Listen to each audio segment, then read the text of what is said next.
Good afternoon, and thank you all for joining us today for what I know will be a thoughtful discussion on small businesses, their impact on our communities, and how they've faced the challenges of the past year. My name is Paul Andrew. I'm the Vice President for Public Affairs and Communications at Harvard University.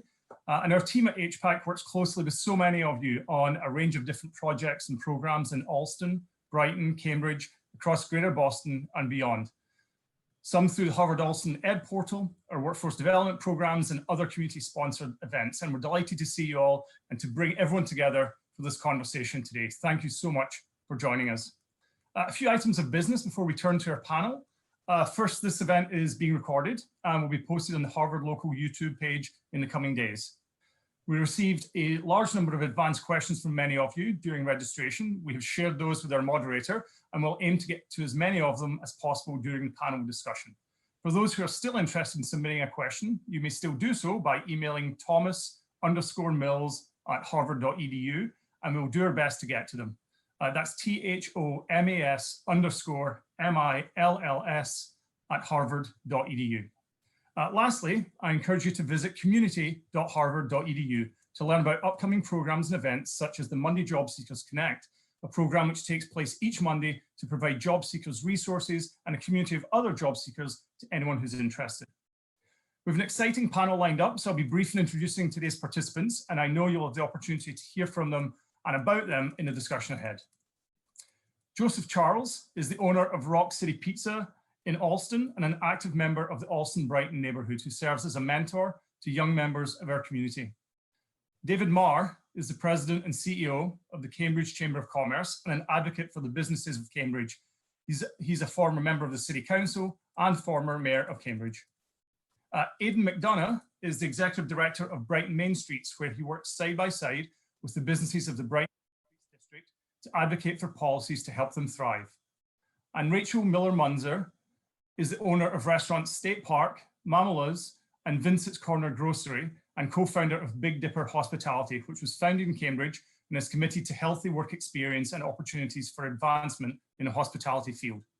And lastly, we're especially grateful that this panel will be expertly led by Karen Gordon Mills. Karen served in President Obama's cabinet as the administrator of the US Small Business Administration from 2009 to 2013 and was a member of the President's National Economic Council. She's currently a senior fellow at the Harvard Business School, where she's a member of the entrepreneurship faculty. Her research focuses on small businesses, US competitiveness, and innovation.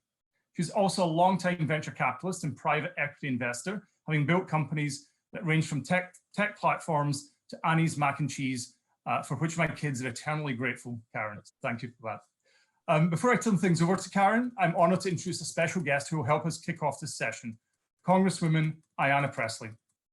Congresswoman Pressley is an advocate, policymaker, and activist. She was elected in 2018 to represent the Massachusetts 7th Congressional District, which includes sections of Boston, Cambridge, and Milton, as well as all of Chelsea, Everett, Randolph, and Somerville. She's the first woman of color to be elected to Congress from the Commonwealth and has been a powerful advocate for the critical role of diversity in creating more effective public policy. Prior to being elected to Congress, she served on the Boston City Council for 8 years and was the first woman of color elected to the council in its 100-year history. In these roles, she's known for her close connections to constituents and work on many important issues, including around efforts to ensure fair compensation for workers, support student borrowers, and institute a just and humane immigration system.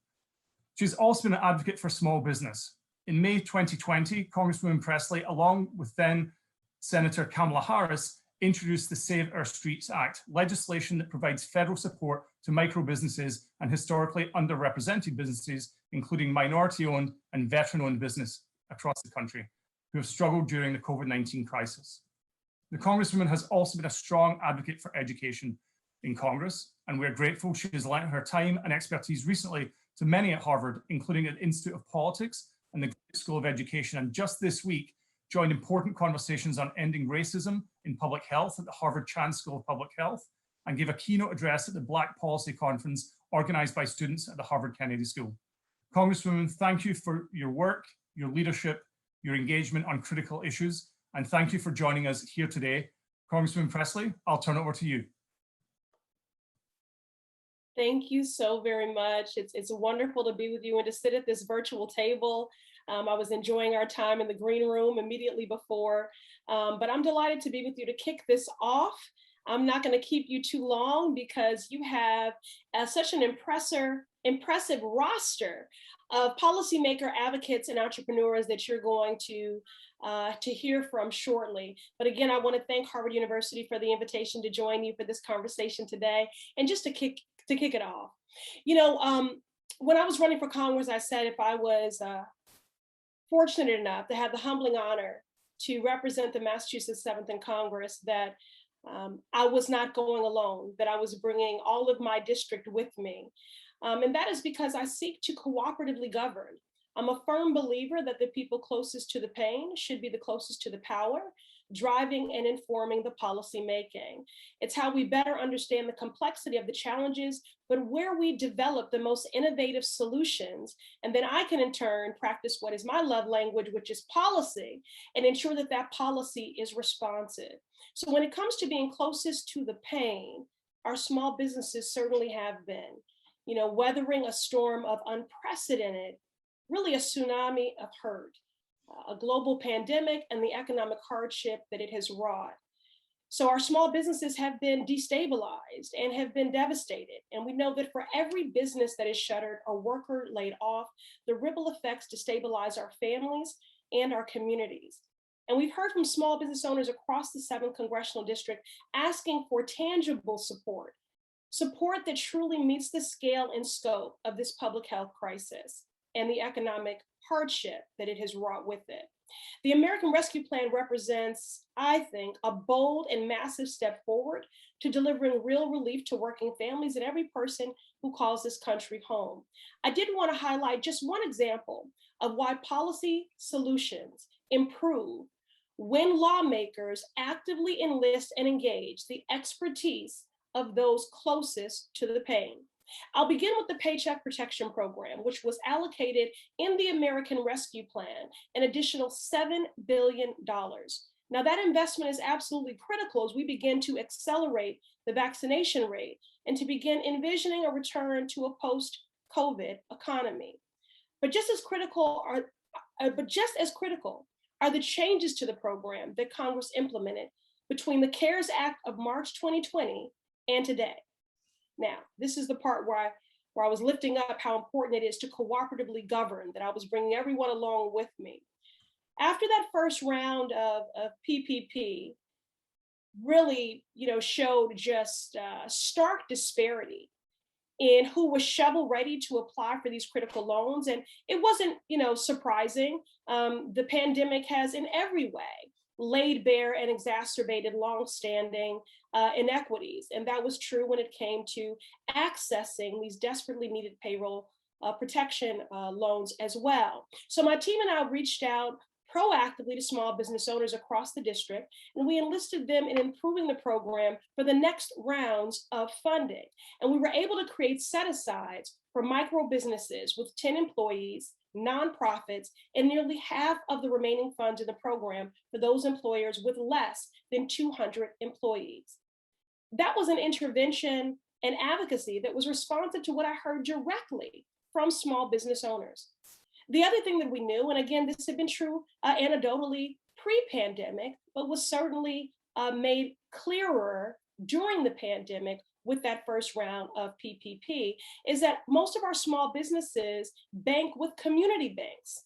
And so in my role in serving on the Financial Services Committee, I made sure that CDFIs, MDIs, and SBA microlenders were eligible to award PPP loans to the small businesses that they are in relationship with, which we heard from the very beginning had been a barrier to access.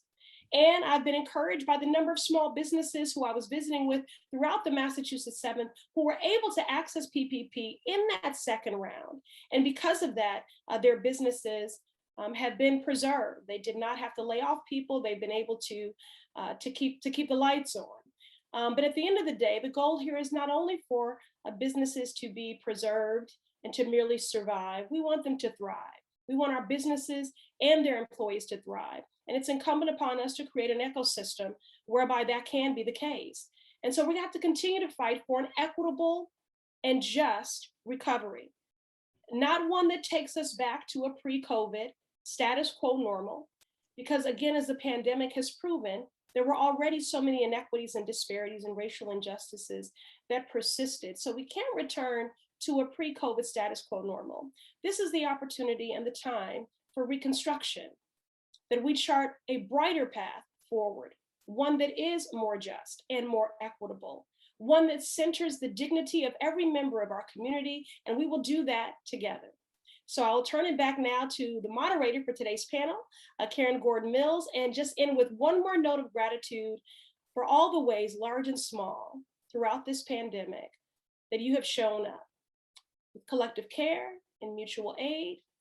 You've been fighting to save your businesses, to look after your neighbors, to keep your employees safe, all while being personally impacted in some way. So I just thank you. Thank you for being good neighbors. Thank you for caring about your community. Thank you for all the ways in which you contribute to our culture, to our economy. Thank you for all the ways that you show up, big and small, for your employees, for your neighbors, and for our communities. I'm grateful for your partnership, and I look forward to seeing you real soon. And I do have some bragging rights. The Massachusetts 7th is a vibrant, diverse, and dynamic district, as evidenced by this esteemed panel, because I can claim all of them as my constituents. So I would just like to say that. And I'm making the rounds throughout the district, so I hope to see all of you in community very, very soon. Be well. All right. Thank you so much. Thank you so much, Congresswoman. We really appreciate your coming today. And thank you for making small business a priority. This has been really important, all the efforts that you've had in Washington. So thank you so much. I'm hoping that you can see all of my panelists now. I don't know if you want to change to gallery view, but hello, everyone. I am so delighted to have this panel today. And I want to say the Congresswoman was exactly right. Small businesses are critical to this whole country. And here's one fact: half of the people who work in this country own or work for a small business. So that's half of America's jobs.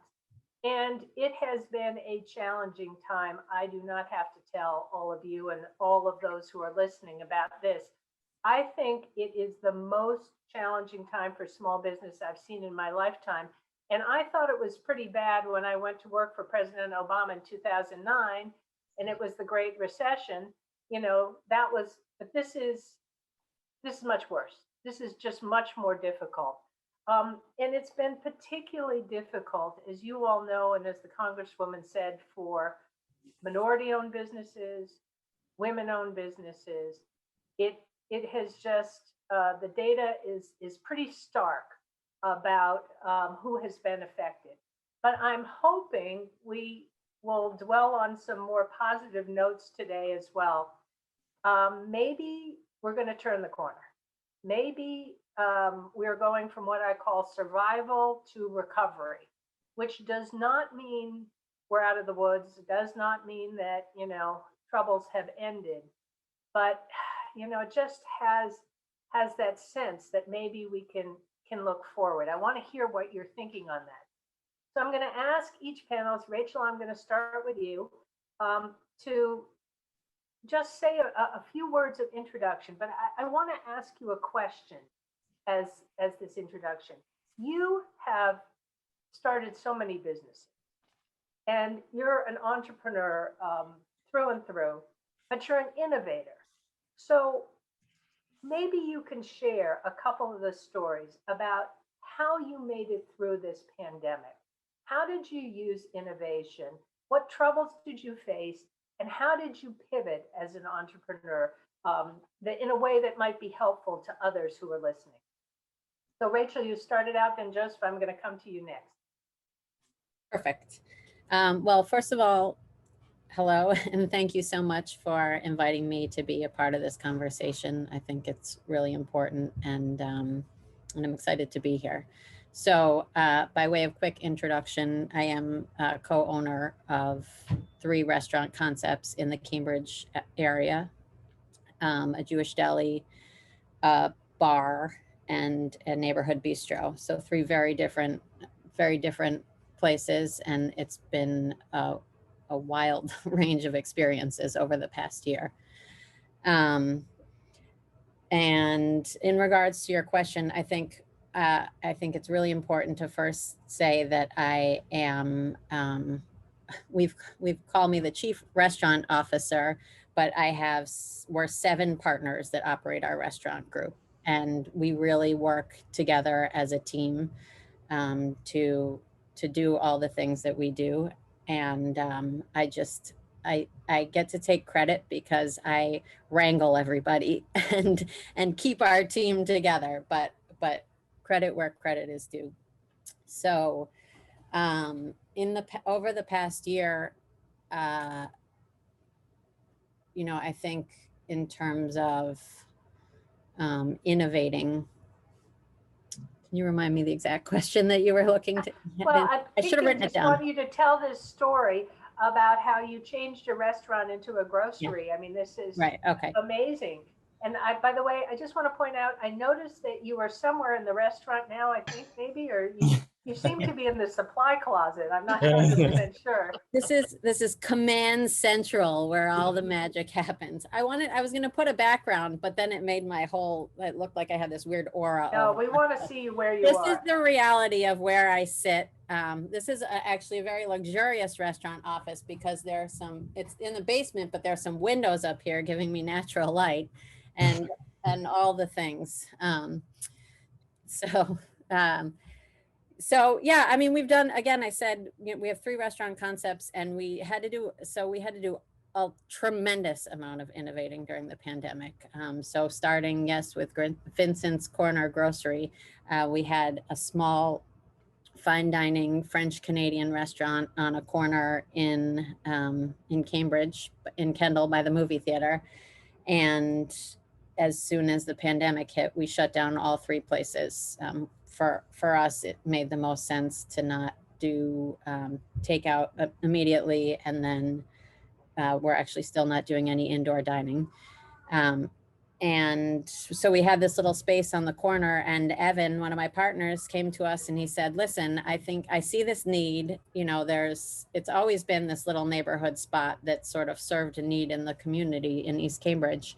And he said, I think we should start selling groceries. I think we should turn the downstairs dining room area into a little provisions and get people in the neighborhood what they need. Because, at the beginning, we all remember, or try not to, it was hard to get groceries. It was hard to get Instacart. We were scared to go out. And so in order to be able to provide a service, he proposed to us that we make this change. And so we took the chance and put it into action. And it's, we've sort of gone through the year seeing what the needs are of the community. We've scaled back some of the more like essential grocery items and are shifting back into a restaurant concept, but we'll keep that sort of some of that grocery element to the business too. This idea about seeing to the needs of the community as they change and being nimble on your feet as an entrepreneur, I think that's a real hallmark. All right, I'm going to come back with some other questions. But Joseph, can you tell us the story of your journey through this difficult time? How's everyone doing? Through the pandemic, I probably made out the best. Being a pizza shop, my business concept, we thrive off of takeout and delivery. The only thing that was really a hurdle, which I had to get over, was the fact that Allston-Brighton is a predominantly college neighborhood, right? So with college students leaving, faculty, staff, the population drastically shrank, right? So that was tough. Still waiting for the college students to return, right? One thing that I had to do is in 2016, we put a takeout window for late night because we have a license to operate until 3 a.m. So when the pandemic occurred, I sent out a lot of emails, a lot of menus, marketing, and I let all our customers know that the late night window was now our official curbside pickup window. So our customer base gravitated to the takeout window. I didn't let anybody inside the store when the pandemic started, and so we just had the Boston police out there by the window, like, "Hey, there's a lot of people on the sidewalk," and I was like, "It's a takeout window," and they kind of were very understanding. So I thank them. But that was one way I had to get really innovative and creative of how I was going to serve my community, and it made the difference. I'm telling you, because I see a lot of pizza shops that struggled with delivering and takeout. I want to come back to you on your entrepreneurship advice to other folks, but can you just say 2 minutes about your entrepreneurship journey? Oh, my journey. Okay. So believe it or not, I was going to college and bills were piling up and I was looking for a job. I started working at Windy City Pizza in Dorchester, and pizza was not in my future at all. I never thought I'd be a restaurant owner, and for some reason I loved it. I started as a cashier, taking care of customers. I loved meeting new people, and I said, you know what, I'm going to do this. And so I saved my money, and I went all in 2013. I started Rock City, and it's probably been the defining decision in my lifetime. So I'm very grateful for it. All right, we're going to come back to you for a second for some advice. But David, we're fortunate to have you and Aiden here, and I want to hear from each of you because we've got two business owners, and then we've got two of you who represent the small business ecosystem in this area in Cambridge and in Allston-Brighton. And this has been a time where the ecosystem was needed. It's just been tough on everybody. Can you describe, starting with you, David, the role that you have played in the small business community? What kind of sources of help you have been able to facilitate and provide, and maybe give some tips for some of the folks out there who are still looking for some more help? Thank you, Karen. And first of all, it's a pleasure to be here with all of you today. I think that, like what has been said, we had to act as the Chamber of Commerce. We're the largest business organization in the city and represent everything from your beloved Harvard University and MIT and the large companies like Decatur and Sanofi and Biogen, all the way down to very mom and pop stores and independents. What I would say is, I think people in the beginning especially were so busy trying to maintain their business and keep it afloat that we pivoted very quickly and became the source of information. So it was funneling information straight through to our members. And that was from the federal government, it was from the state, it was from the city. And in many instances, acting as the advocate when we got information back or we got concerns or questions back. So it was a complete dynamic change for us in respect that we had to rely on, and I will tell you that most of the concerns were from local concerns. So they were city concerns. It was around licensing. It was around permitting and fees. It was around the fact that people couldn't pay for their liquor licenses for the year when they had no revenue coming in. And so I think that what we tried to do is to advocate locally on behalf of the businesses to say, we have to do more, we have to be able to respond. And I think in Cambridge, I can speak for Cambridge and say, there was extraordinary response to that, and just looking at the reduction in fees that the city came up with in 2021, which were 40% reduction in fees like for liquor and in permitting. But it was also, it went everywhere from that to how do we set up outdoor dining and how do we make that work? And I'm not going to tell you that those solutions came quickly because it was a learning curve for the city and it was a learning curve for the community. David, do you think we could keep some of this outdoor dining? It's great. Absolutely. And I think that what you're going to see is even more outdoor dining. I think people who either hibernated or were unsure because of the timing of everything and how quickly it happened, I think you're going to see a much more robust outdoor dining experience this coming year. You know, the city did a very interesting thing where they said, you know, all of a sudden everybody needed heat lamps for outdoor dining. And the city put forward a plan, and I served on the small business advisory that came up with this, but they allowed each restaurant to get 5 outdoor heating lamps, reimbursed for that at a $1,250 cost, and the city paid for that. You know, I would also tell you that we did a very robust. Is that still available if anybody didn't get one?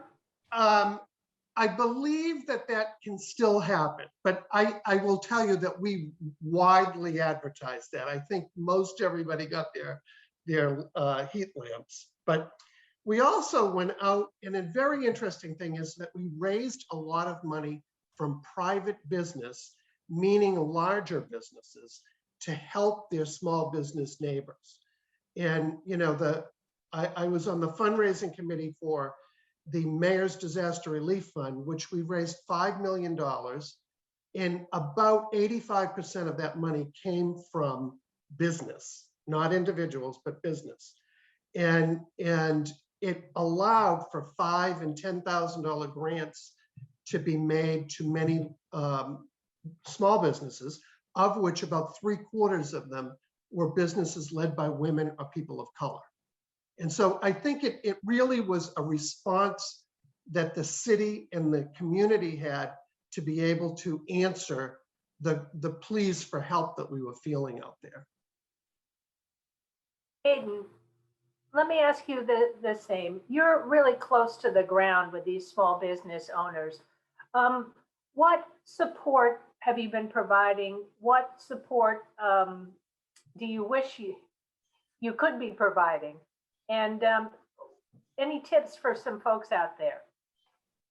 Yeah, and to reiterate, everyone, thank you for this opportunity to be on this panel, and I get to follow up so many great people, so I have to follow that. We, very similar to David, there was so much that was coming out that we were just doing a lot of informing of what was available. And we very quickly and almost immediately put together a COVID resources page on our website that we were very actively updating, providing more information of what was coming from the state, the city, as well as the federal government, so that businesses could stay afloat and find better opportunities as well to navigate what was just such an uncertain time. What Main Streets is, and many people don't know what a Main Streets program is. I always say, in short, a Main Streets program is a nonprofit that builds community around the idea of supporting your small businesses. And that can take so many different shapes and sizes. And so we wanted to support our businesses by helping to support their workers. So we created a workers relief fund through a private partnership with Charles U. Incorporated, as well as Harvard University's COVID emergency grants and Boston College's COVID emergency grants as well, to make sure that we could give some cash flow to some of these workers who just completely, just everything had shut down. There was just no answers. And being a very community-centric organization, we were so in the routine of creating events that we couldn't put people together. So then we looked about what could we do to continue to be proactive in responding to this. And so one of my board members had a fantastic idea of creating safe reopening kits. So then as we got into the later spring, beginning of summer, we distributed over 120 safe reopening kits that provided just kind of basic necessities, hand sanitizer, gloves, some reusable masks that workers could take and easily wash and keep using.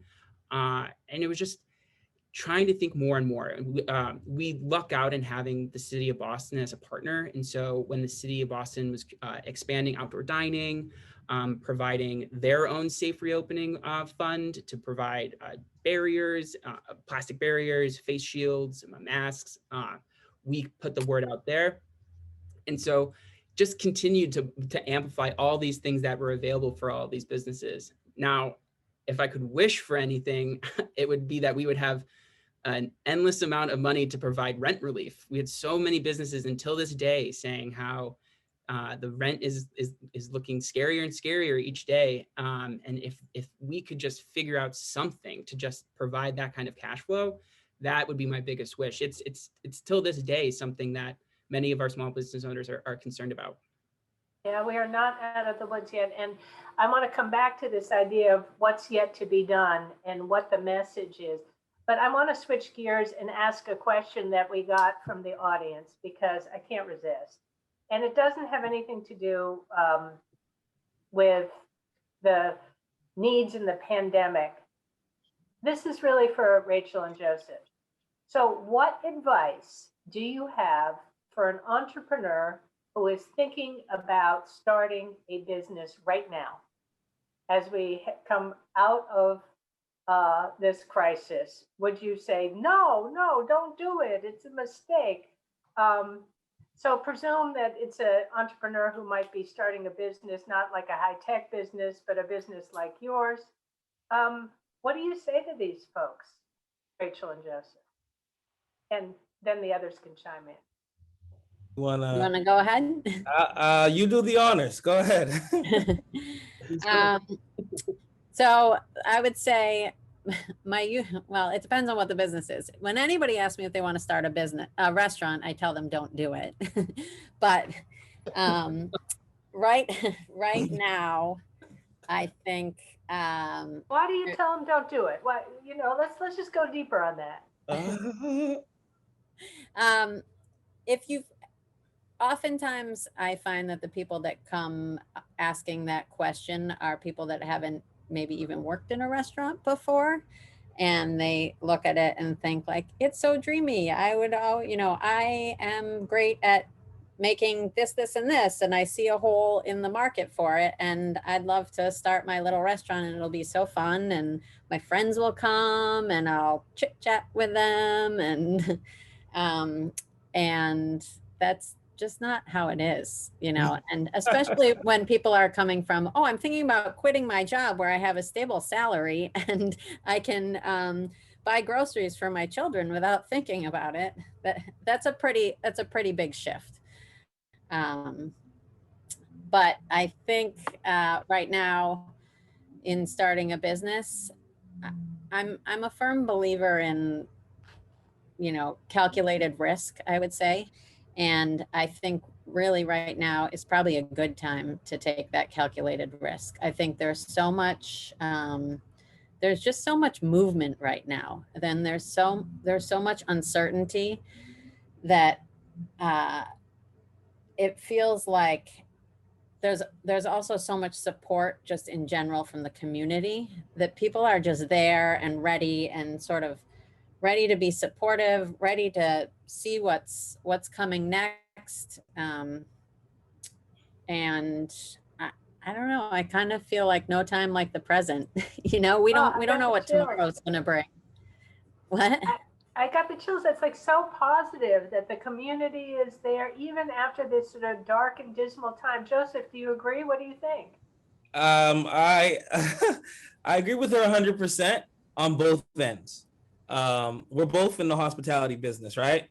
And I always tell someone that's looking to start a restaurant, don't do it.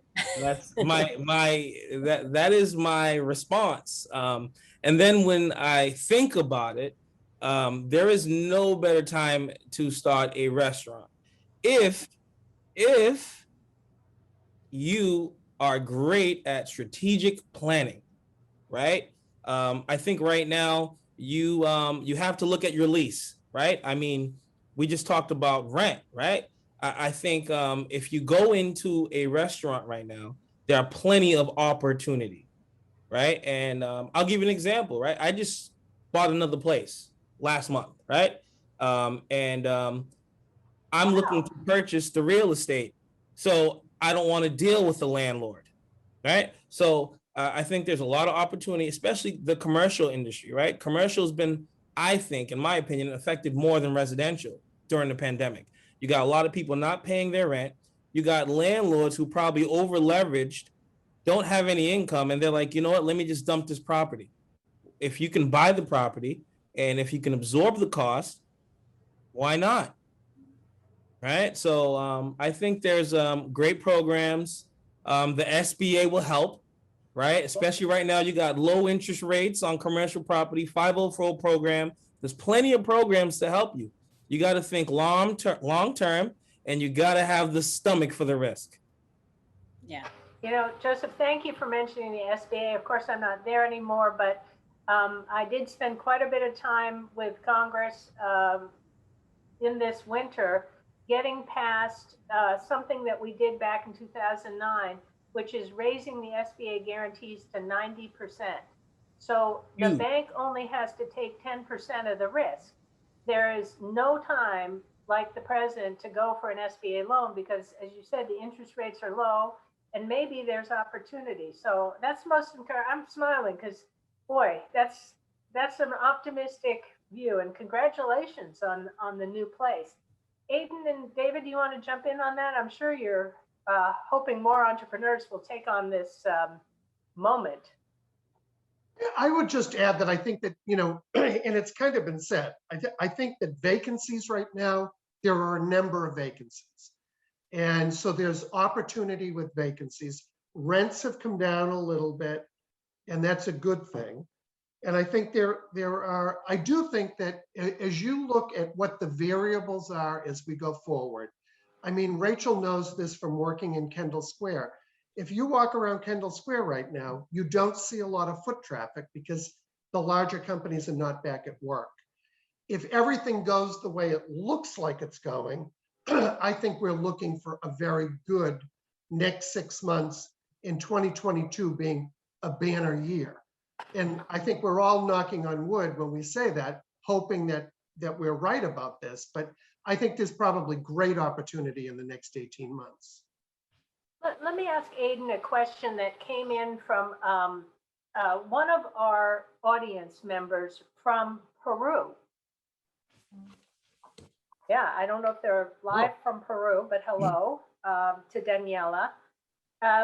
In Peru, apparently, with this foot traffic question, they have a small business coordinating body, maybe Aiden like yours, who suggests that the business reopen in a coordinated way in each neighborhood. And that's to make sure that there's enough foot traffic for each of the neighborhoods to open. Aiden, have you thought of anything like that? Or do you have any other coordinated reopening efforts you can tell us about? Well, I mean, I kind of alluded to it in my first answer. When the city of Boston provided that opportunity, the Brighton Main Street district is very heavily restaurant.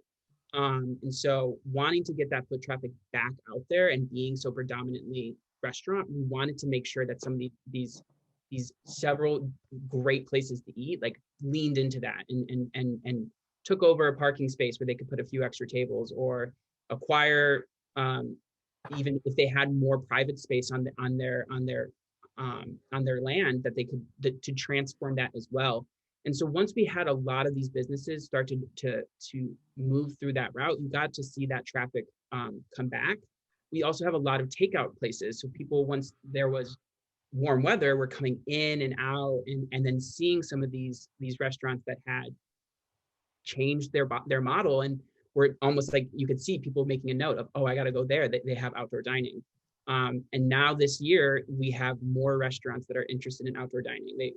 They want us to figure out how main streets in the city of Boston can provide that opportunity as well, so that as we do this coordinated rollout, the restaurants especially will lead that with putting people out on the streets. Now, I want to ask sort of a cosmic question to all of you, which is we're all coming out of this year, which we never imagined would happen.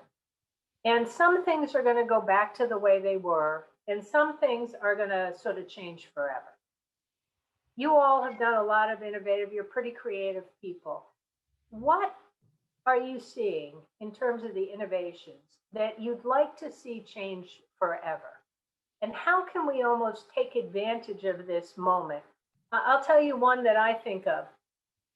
What we've seen so far is that childcare is really, really important to our women workers and our whole communities. And what if we took some of this rental real estate and we made it available to neighborhood childcare in, professionally run or not-for-profit run?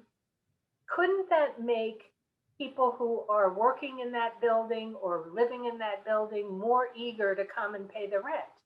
And, wouldn't that make that, landlord, more attractive if they did something on childcare? So I'm just trying to think, what innovation would you hope would come out of this pandemic that would not go back to normal, that would just sort of change life forever? Well, you and David already said it. This outdoor stuff is fantastic. Like, if we can see more of it, I want to see it. I'd also add, Karen, that, I think that when you're starting up a small business, that it can be overwhelming trying to maneuver and jump through all the hoops that you have to go through. Whether it's through the license and inspectional services and the electric department and plumbing and all that.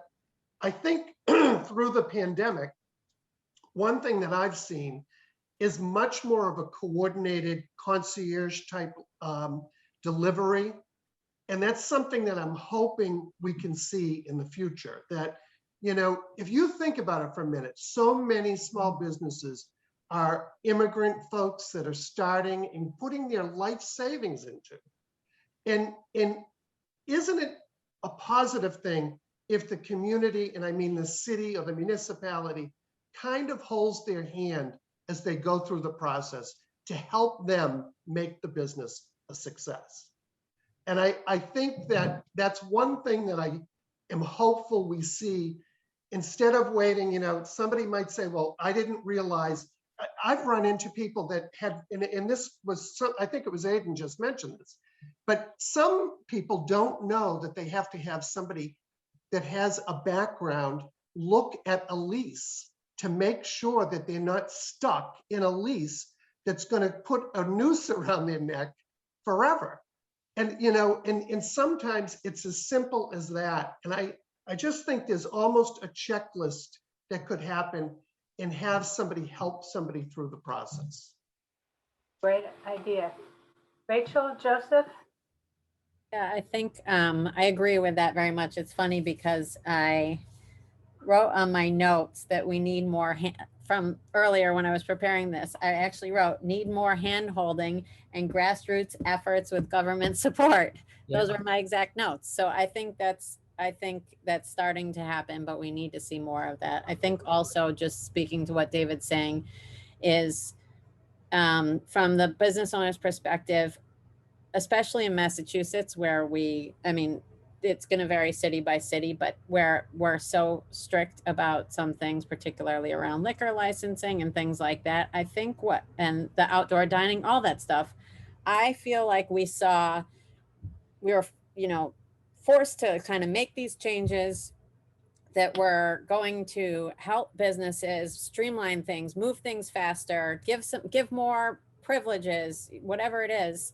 And the world didn't fall apart, and nobody was injured. And things like allowing restaurants to sell cocktails to go, which I don't know where that stands, but it'd be incredible if it stayed. Liquor stores are still thriving, and people aren't walking drunk down the street. I mean, there's just, I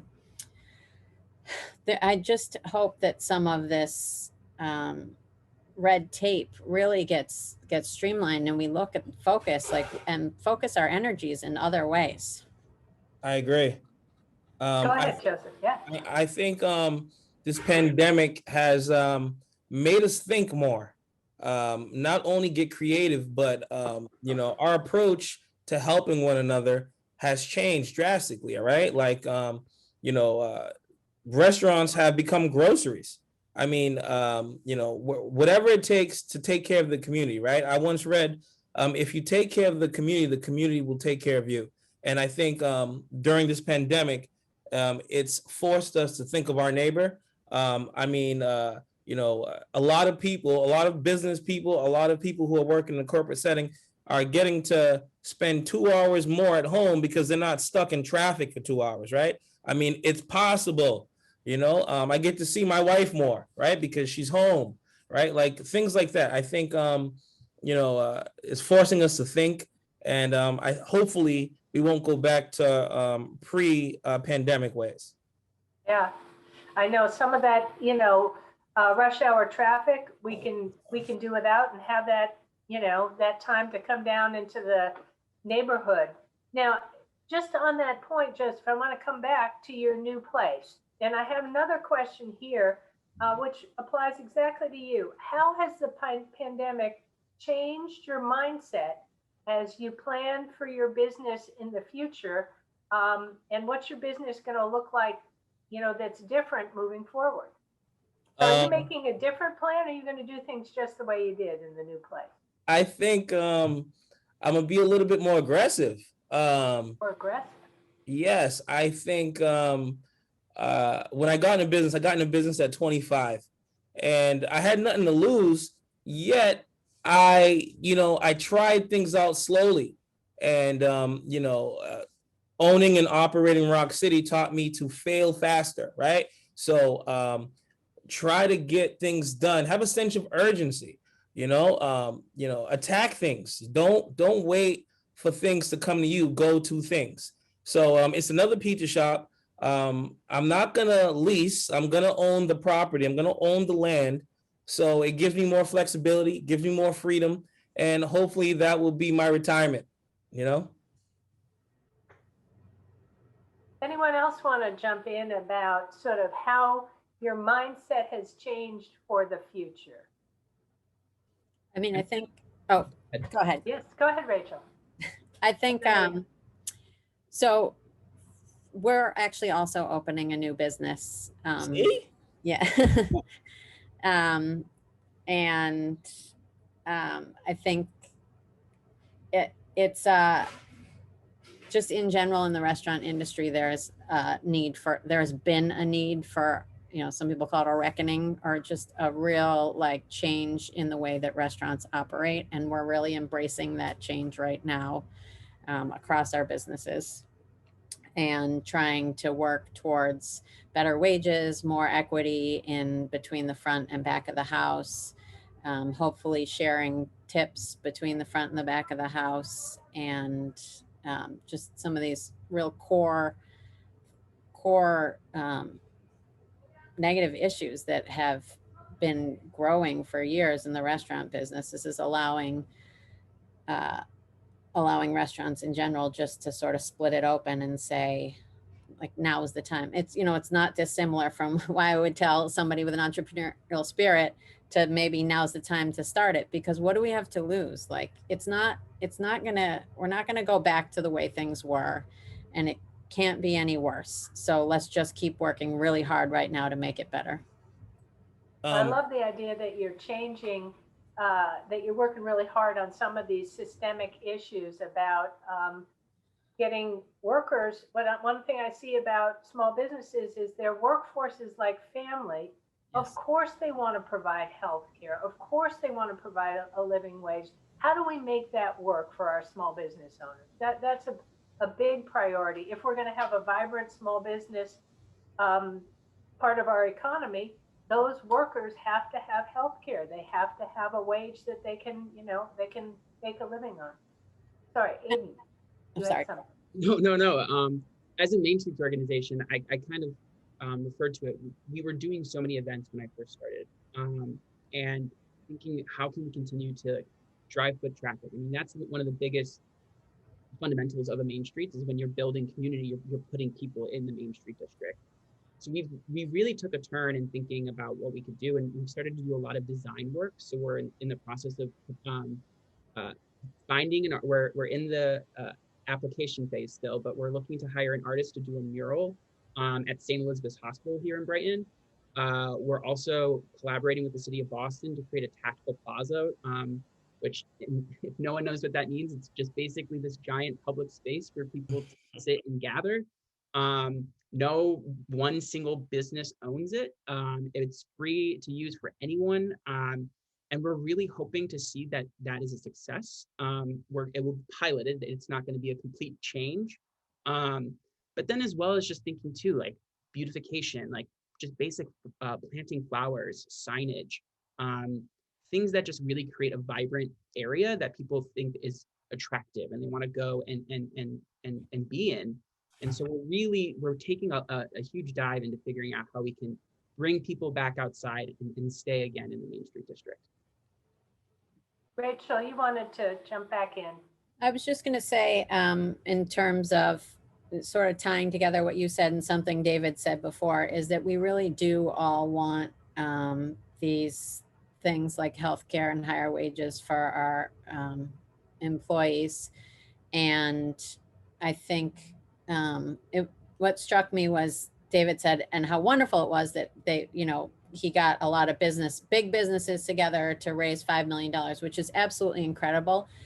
But we really need government support here, that, that we have to keep pushing towards it coming from a higher power than just our big businesses, and getting these inequities fixed and getting these things done, even for things like planting flowers and beautifying the Brighton area. Like, I see that as a great place for government participation, because it's something that's going to bring the people out, drive the economy, make it all keep flowing. And so I want to do, in our last few minutes, a little bit of a lightning round on just that question.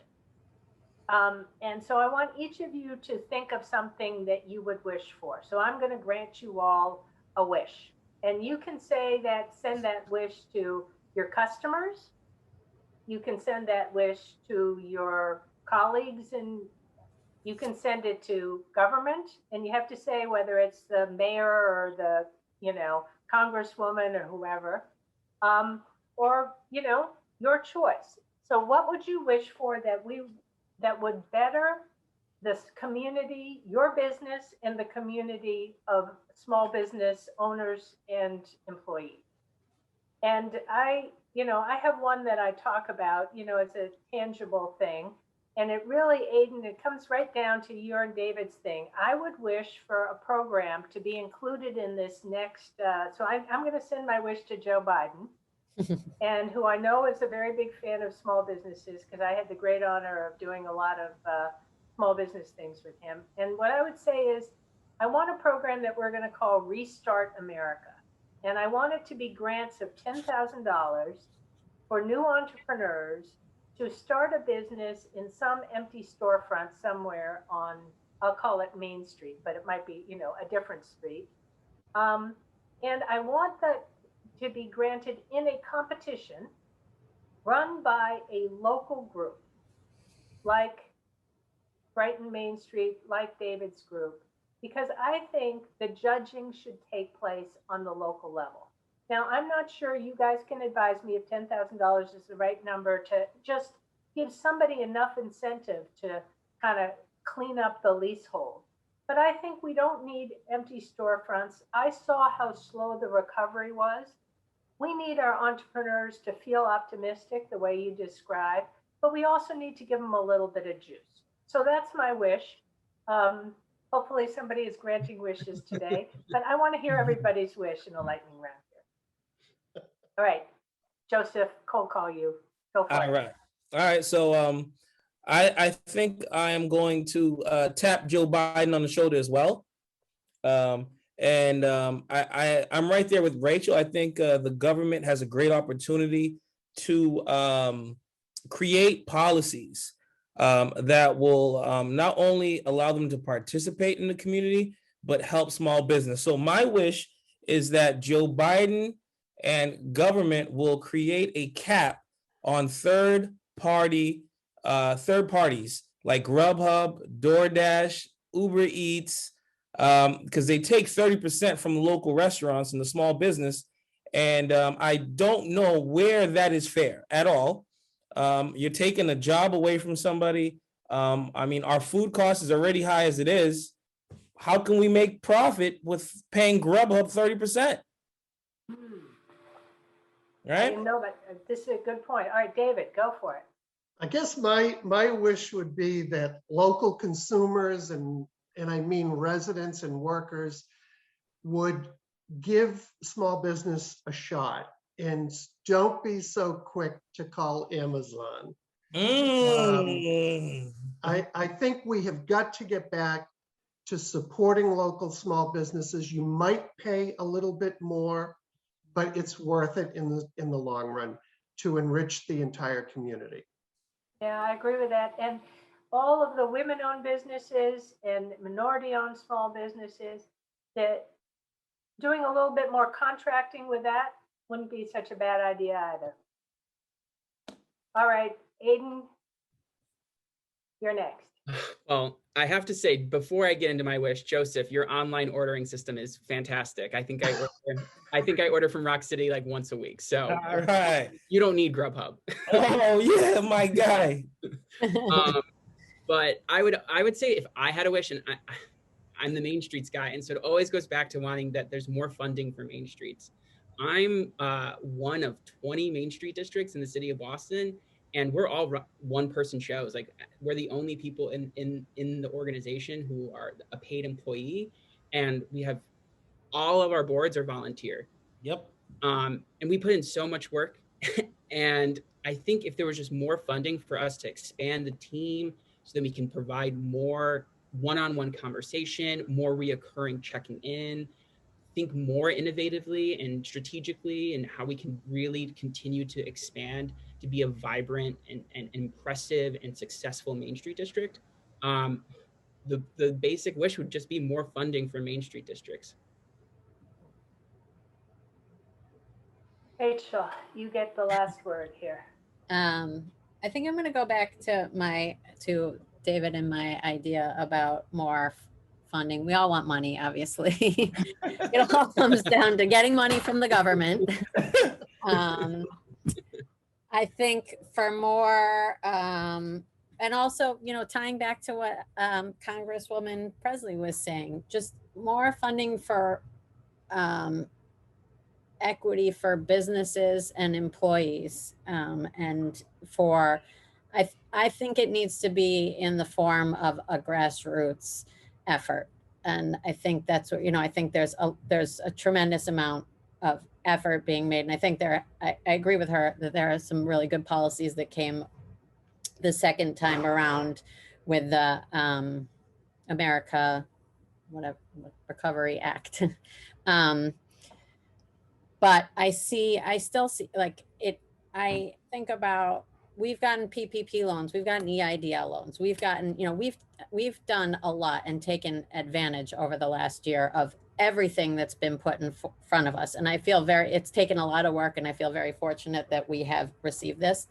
But I just wonder about, it's been challenging for me, has English as my first language and who is a resourceful person. And in my heart, I feel like there are so many people that are probably left behind in this process that don't speak English, that don't, yes, the stuff is out there and available in other languages, but that aren't actually getting access to this information because nobody is there knocking on their door, speaking to them directly in their language, or, in a way that they can understand.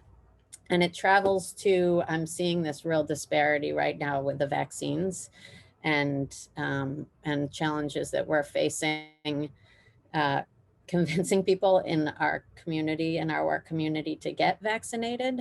And, we're in there with each and every employee, literally holding their hands to take them, to help them get vaccinated. But I just wish there were more support and more organization to help with these efforts. Rachel, you're exactly right. In the world of small business, you really have to help, sometimes the small business one at a time. because each one is unique. Each one has got its own problems. It's a hands-on job. And I want to shout out to a bunch of students who I know are running vaccine clinics at HBS, and they ran PPP outreach and helped small businesses. And some of them told me it was the most rewarding thing they did all semester. But you know what? Helping a small business, really reminds you about what's important here in this country. We just have to make sure that access to the American dream is there for everybody, and particularly those ones, minority and small businesses, women-owned small businesses, hard hit in this really difficult year. I want to thank you all. This was terrific to talk to you today. I actually feel much more energized and optimistic. So thank you for that. And thank you for all you do. I'm looking forward to some pizza and mamalas. I mean, it's going to be there. Thank you all. Thank you so much. Thank Thank you you. everyone for listening. Appreciate Thank you. it. Thank you. Stay safe, everyone.